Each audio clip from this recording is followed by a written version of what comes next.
How's it going, man? My name is Josh Amador. We're here at Suavecito headquarters, and today I'll be demonstrating how to do a high fade with a 4 on top. So right now I'll be taking a metal 4 all the way across the top, make sure it's all nice and even, and then from there we'll be moving on to the fading portion of the haircut. So now that we've taken the top down, made it all even with a metal 4, we'll begin setting up our guideline all the way across. That way we can have the height for the fade already set. I'll be doing a high fade like I said, so I'll take it all the way up top to the temple area and bald it all the way across, dropping it a little lower in the back.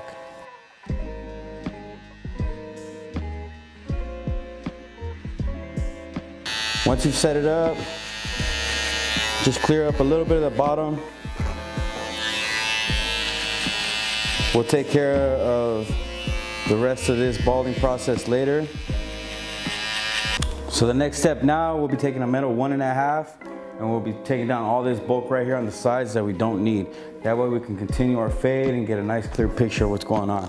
Pretty simple. All I'm gonna do is take this metal 1.5 straight up, right underneath the parietal ridge or the horseshoe, whatever you prefer to call it. If you pay attention to what I'm doing, I'm not digging into the hair either. I'm not going all the way up top and digging into it. I'm just going straight up. I'm setting up a base right here. So on this high fade, what I'll be doing is fading down from the 1.5. With the metal clip 1A, that's the next step. You'll take it right underneath that 1.5 and continue to fade down until you get to the bald line. Now as I'm doing this, I'm going up and pushing the clipper out. I'm not doing a C stroke like you would with a regular clipper, like a blending clipper. These are metal blades, so what you're doing here is going up and out, so that way you can create a blend. And then to really mesh it all in, use the corner of the blade, simple corner technique, just to blend it all in even smoother. So now that you've completed the 1A, we'll move on to the next blade, which is the metal 1. With that, we'll be going a finger length underneath the 1A that we just did. When I use the metal 1, I typically don't use the whole blade for this portion.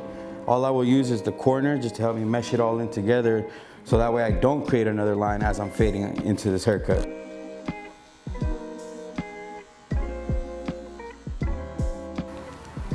So now that we've gone down to the metal 1, you now pick up your blending clipper, and now we're gonna work at getting this line out right here.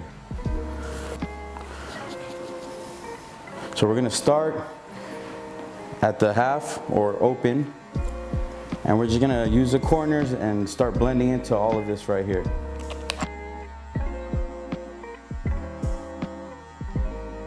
Now once you've done it all the way open, work your way down till it's closed.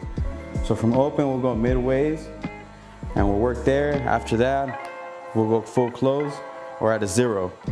Once you've done that and you took the bald line out, go ahead, check out the fade, nitpick at it, play with the lever, open, close until you get the blend where you want it to be. Now we'll be doing it full close at a 0.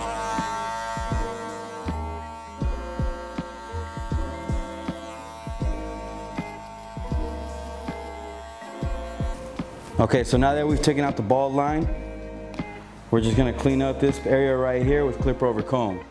It shouldn't be too hard for you to do it. You didn't set a dominant line on there. You didn't dig into the haircut. You went straight up and out. So this should be easy to take care of. Since it's already short here, I'll be going at it close or at a 0. So now that we've done with the clipper over comb, I'm gonna go back with my 0 guard or my 1/16 guard, and I'm just gonna nitpick at little areas that I feel I can blend a little better, just to keep the fade a little more flush, a little more clean.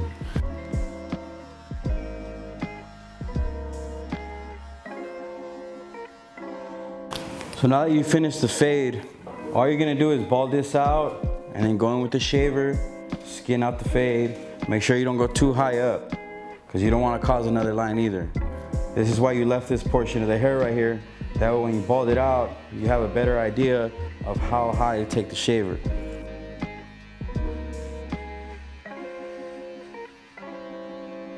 So now that you finished balding out the bottom, now you're gonna use your shaver and get all the rest of that just to polish it all up.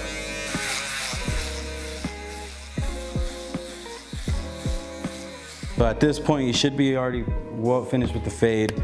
All we're gonna do now is line up the edge right here, just to give the fade a little more definition. He doesn't want a full line up across. So I would recommend on this fade to just line up the sides. This gives it a little more definition, it makes it pop a little, and makes it look a little more sharp. So now that you finished the haircut, you got it all the way through, you finished all of it completely, you lined them all up, you did the beard work. It's time to style his hair. We're gonna be using Suavecito's Firme gel.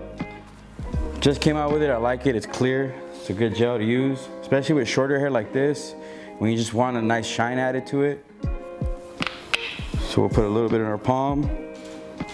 Don't need too much, since he doesn't have a lot of hair. Just a good amount. Rub it in your hands. And then you don't want to just slap the gel on top either. You kind of want to just run it through lightly. That way you don't gunk up one little spot and it looks all nasty.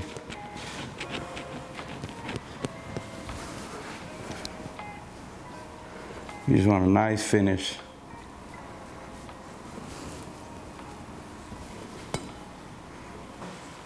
Cool, so again, I am Joshua Amador, better known as Jet. We are here at Suavecito headquarters, and this is a high skin fade with gel styled on top.